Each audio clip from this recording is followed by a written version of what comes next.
এই যে দেখতে পারতেছেন এখানে বর্তমানে 10টি মোরগ আছে আর বাকিগুলা মুরগিগুলা কতগুলা আসলে গোনা তো হয় নাই, তবে সব মিলে 50টার মতো আছে। এখন তো শীতকালে মুরগির সমস্যা একটু বেশি হয়, বিশেষ করে মুরগির প্রধান সমস্যা হচ্ছে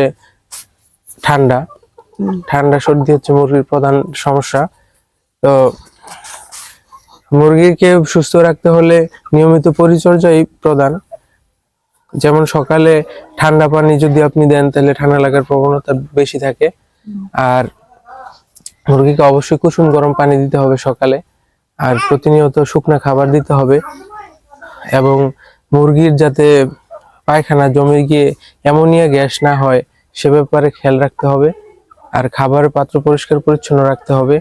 মুরগিকে কাঁচা ঘাস অবশ্যই খাওয়াতে হবে, কিন্তু সেটা রোদ্র ওঠার পরে পরিমাণ মতো তাপমাত্রা যদি আমরা দেখতে পাই, তারপরে আমরা কাঁচা ঘাস খাইতে দিব মুরগিকে।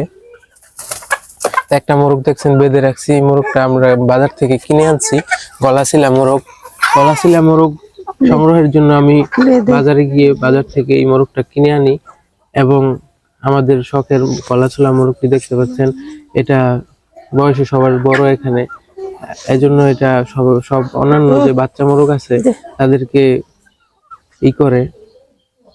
আঘাত করে মারে, তাড়াই দেয়, এই কারণে এটা পায়ে বেঁধে রাখছি।